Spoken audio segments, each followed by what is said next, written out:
So we come now to our sixth session.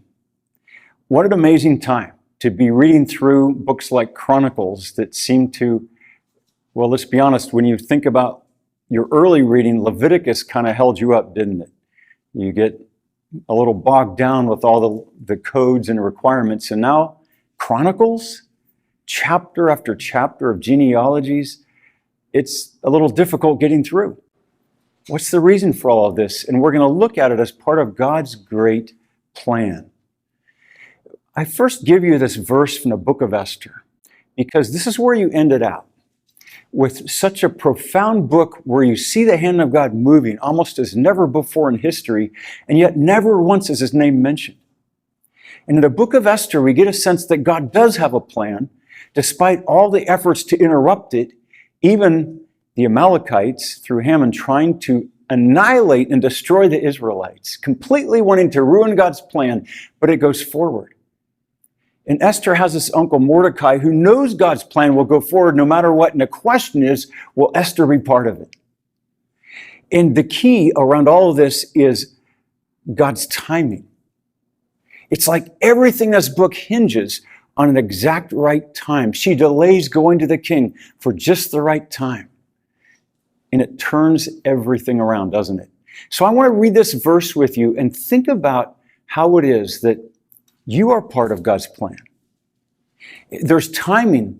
We're going to see the Greek word for that, but there's timing in everything you do, God's time, to fulfill God's plan in your life, and you engaging in God's overall plan can make a huge difference in the world.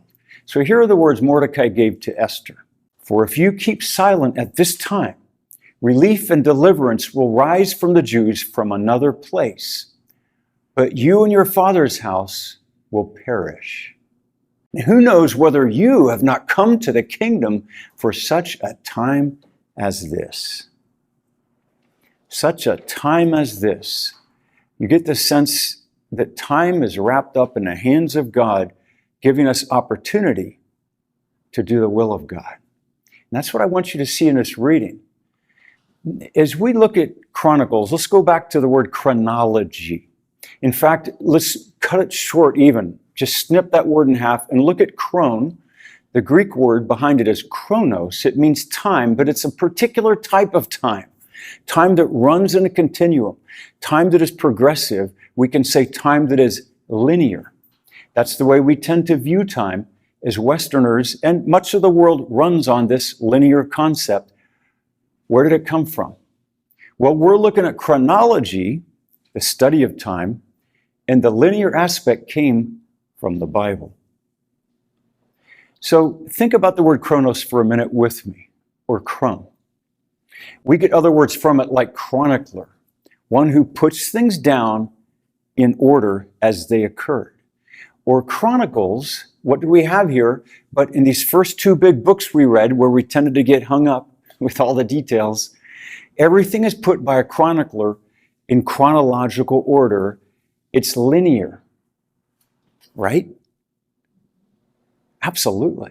It starts with Adam, and the genealogies work their way all the way up to David, and this chronological flow becomes the essence of God's plan being revealed. And we feel a little bit, here's another word, chronic, meaning something that just doesn't seem to end, like pain. It's like, I can't get through this reading, God, you know. And honestly, if you look at the whole reading as, again, your mind is a desk, and all the topics are little stacks of interest, and other stacks with questions, and some stacks, maybe one in particular, with a big concern.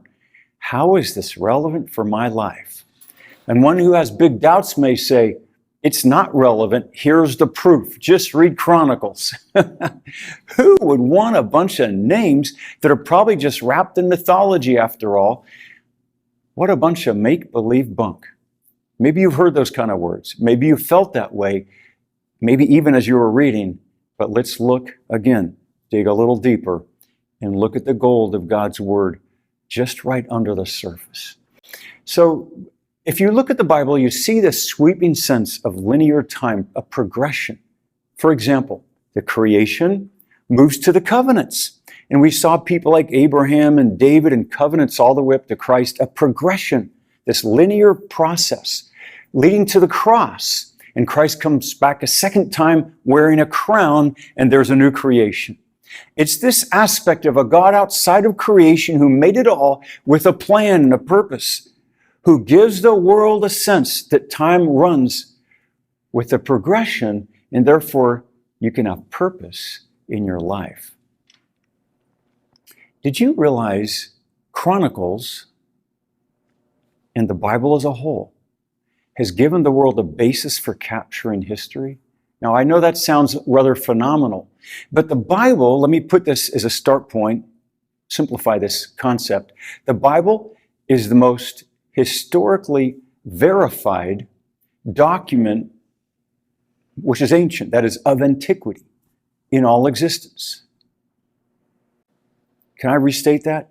If you want to find an old book wrapped around religion, science, or any other topic that takes history and pinpoints it with actual events that archaeology confirms, that people say are true, you will not find one more accurate than the Bible in all the world.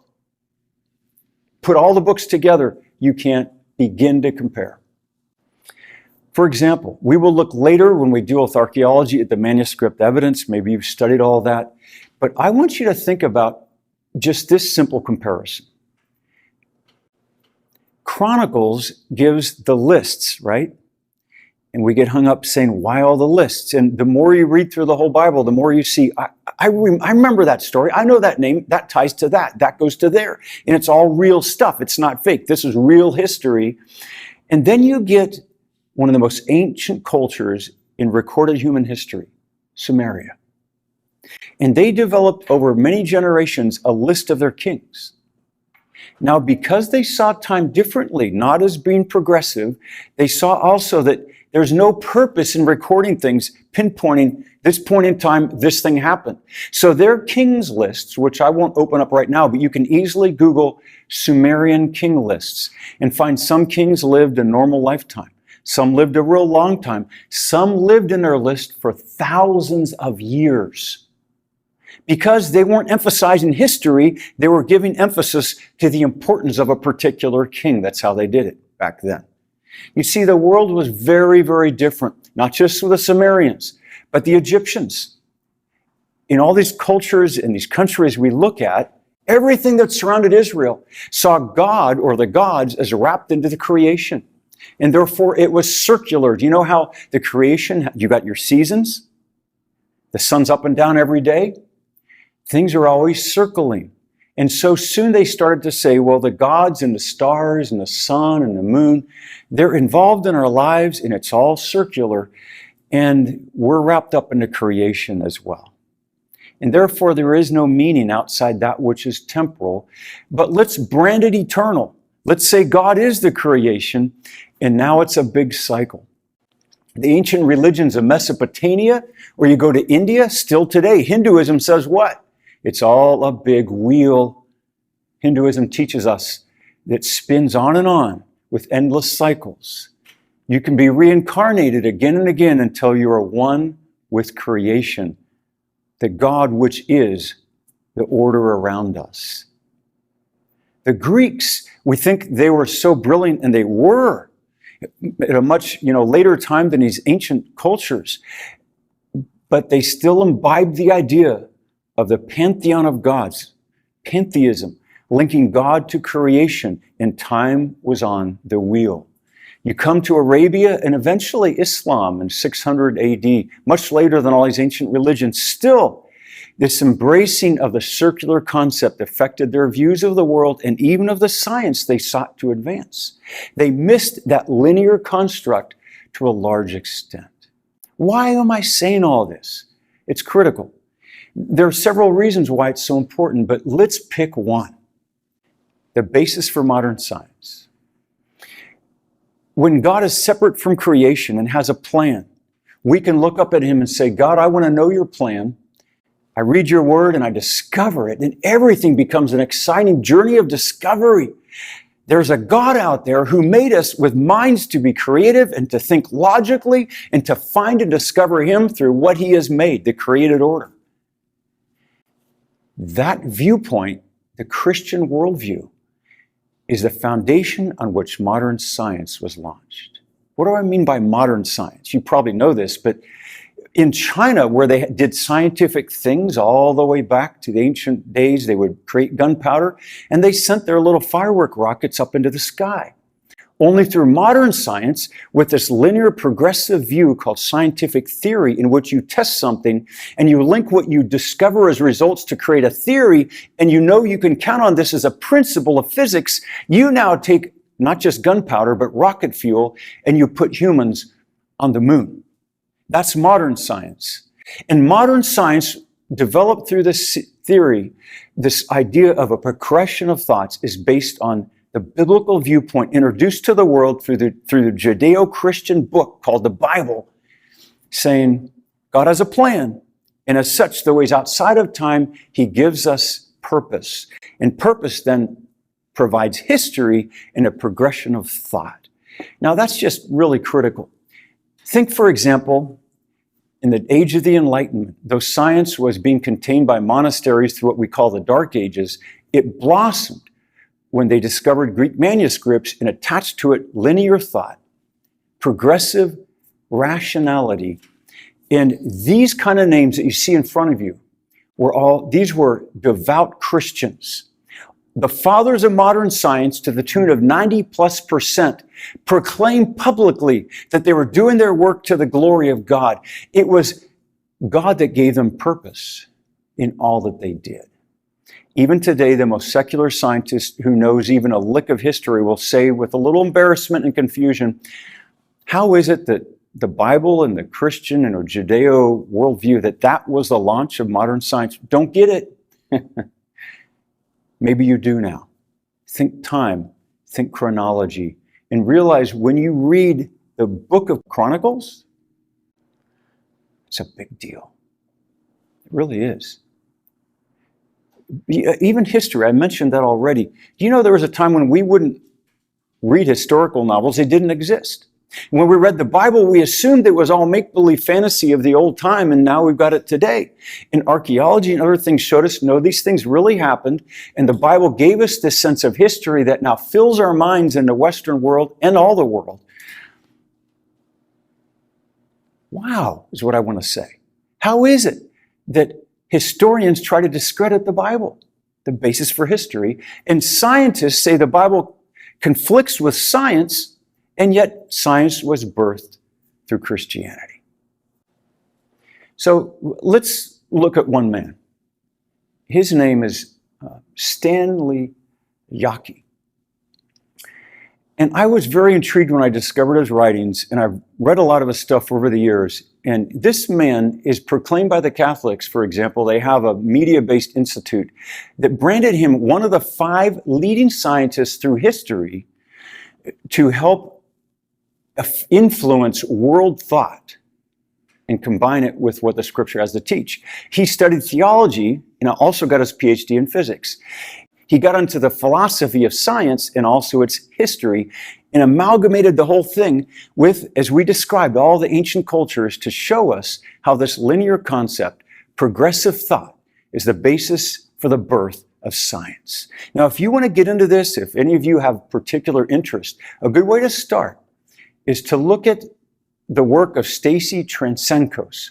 And Stacy took all that he wrote and tried to simplify it, distill it down in a simple little easy-to-read book titled Science Was Born of Christianity.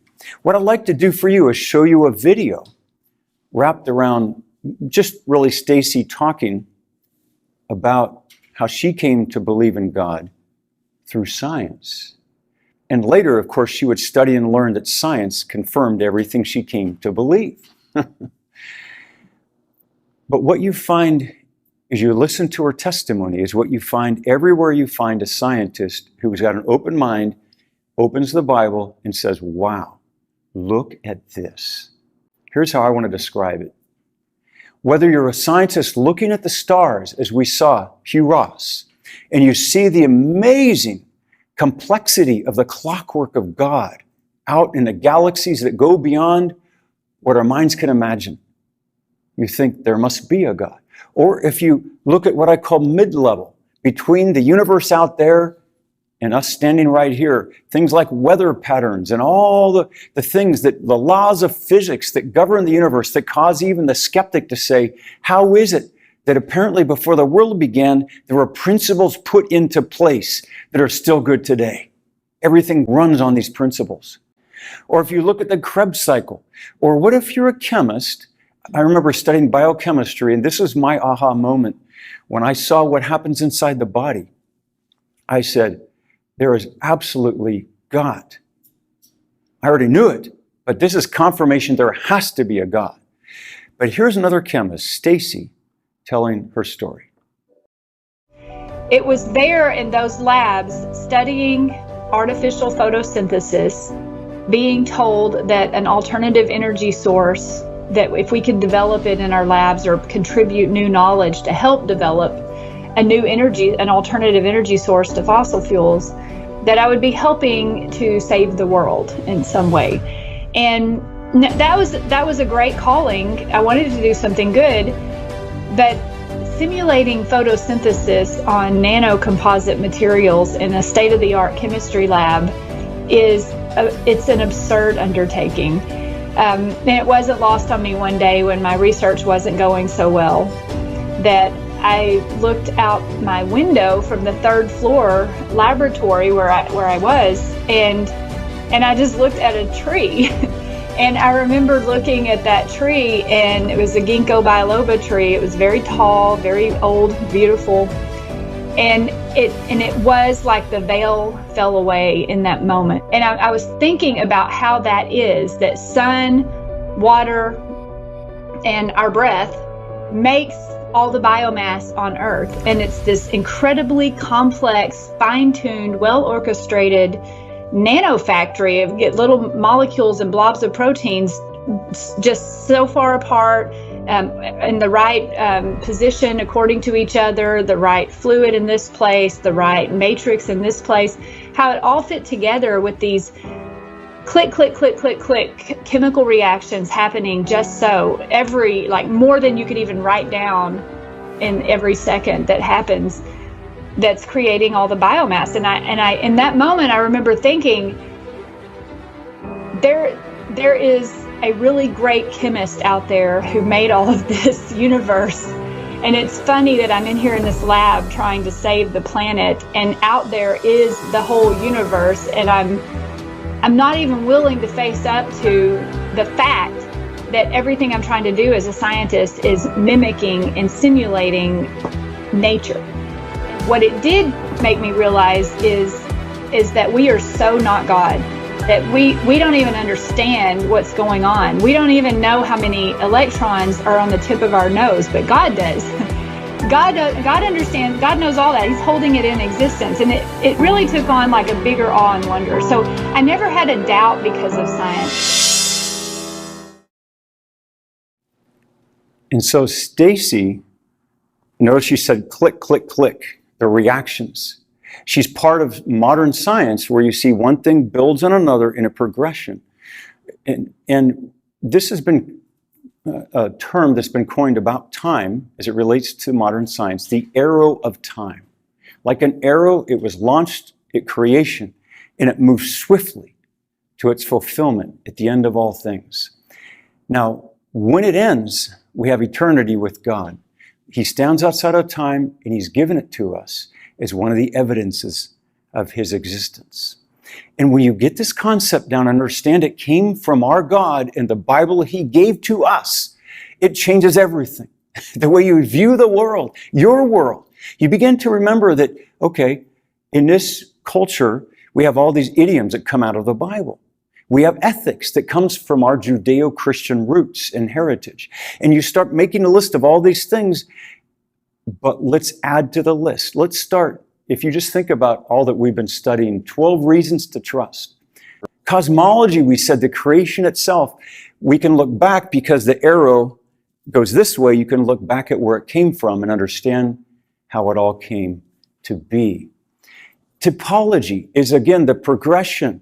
Step by step, God reveals himself through pictures and then through doctrines and then in person and then through us until he brings us together into his presence and it's all fulfilled. Morality is based, again, on this construct of us knowing God in progression through the covenants until understanding him, we're empowered by him to live more like him. Before that time, the law just shows us how we've fallen short. Christ fulfills his purpose in our lives. And what comes next is glory. Again, the progression is in the Bible. We've looked at going from a little box to a little tent, to the tabernacle, to the temple, to us becoming the temple, not just symbolically, but in reality, Christ living in us.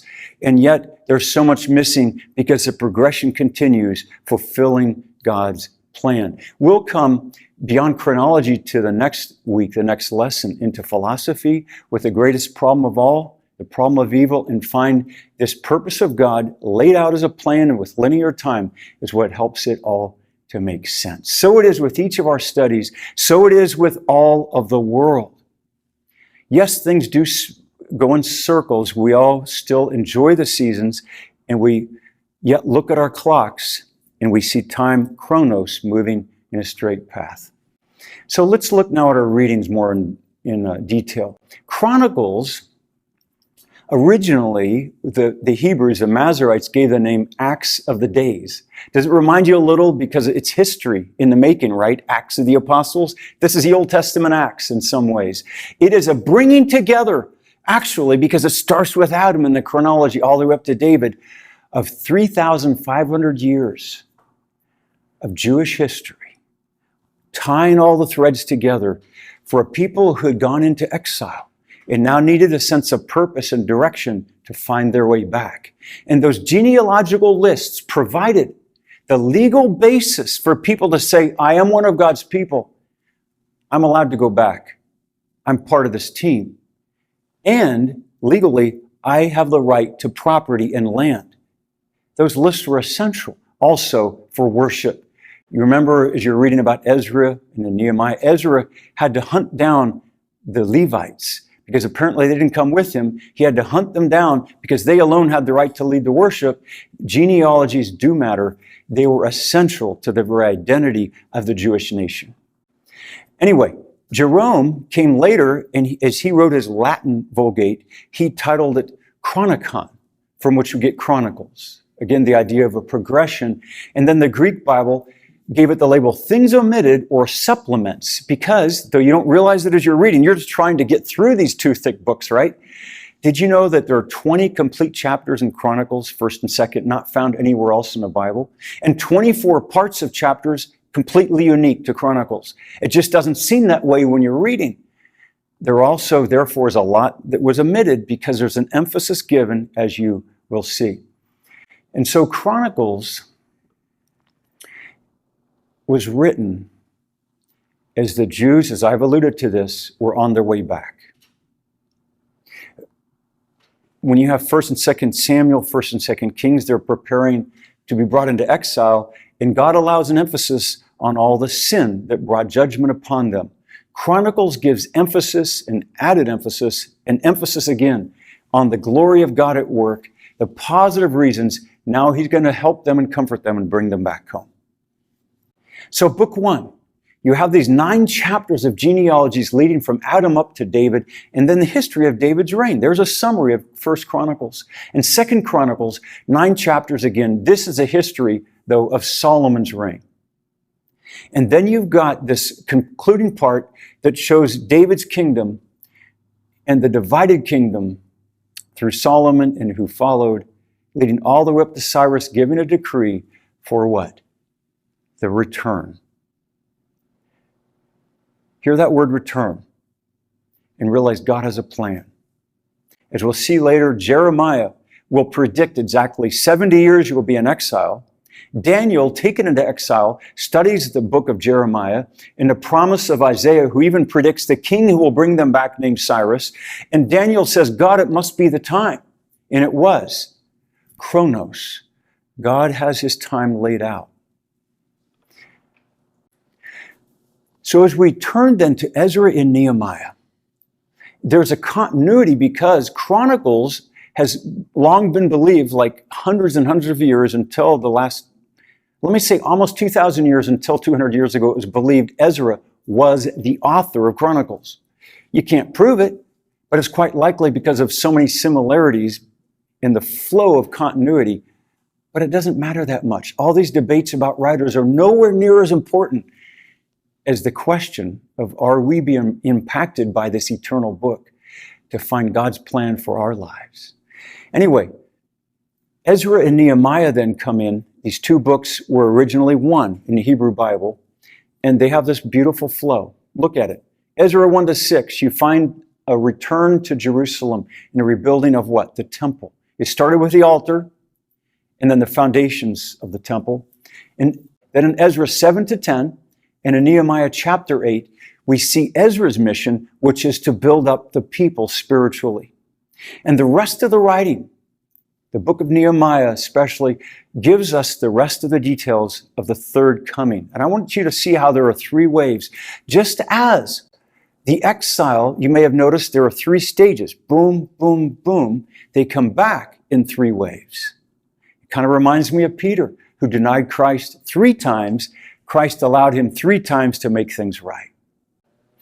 So here we go. In 538 BC, Zerubbabel, who was a great administrator under the king, he comes back to rebuild the temple, and he brings more than 4,000 people with him. Then about 80 years later, we don't know the exact date, but Ezra comes back to rebuild the people and has just over 1,000 people. You see what's happened is the Israelites, under the course of 3 generations, have become amalgamated with the kingdom of Persia, formerly Babylon, now the Persians and Medes, have developed their economy, and Jews, as they always do, become the backbone of the economy. They're rich, a lot of them, they're doing well. They don't want to put everything aside and take this long, dangerous trip through the desert to try to rebuild the ruins of an old temple. They've largely lost the sense of the purpose and plan of God. And so, as we're going to see in a minute, Esther helps them get it back. And then comes 445 BC with Nehemiah, in a record time building the walls. Pause and think about this. How do you put up the walls around a city in 52 days? Read the story of Esther. Think of the story of your life. When you get really sick and almost die, don't your priorities change? The Jewish people were almost annihilated, and their priorities changed. They woke up to the plan of God. So here we are in the book of Esther, and you can see the 3 waves once again, but I want you to think about this.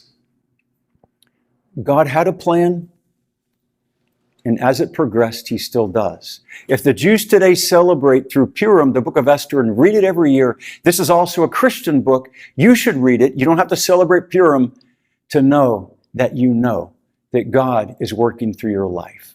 And so I want to get you to think about time in this way. Paul said in Ephesians 5:16, make the best use of your time. And he's using here a particular word. He said, though, because the days are evil. Now, I've told you that time runs on a continuum. It's based on history. Through this was the birth of modern science. And through this, you will find purpose in your life. But God is outside of time, and he pours his purpose into your life. Though you watch your watch, he gives eternal significance to every moment when you keep your eyes on him. And so the word Paul uses when he says, make the most of your time, is not chronos now, it's kairos. It speaks of a divine opportunity, and it reminds me of this. For if you keep silent, and don't tell people about your God, or tell them at least that they are worth being loved because they're made in the image of God. Oh, relief and deliverance will come because it's the plan of God. But why doesn't he use you? Because chronology, even the book of Chronicles, as crazy as it sounds, has great relevance. It shows us that history is his, God's story, and you are a vital part of it.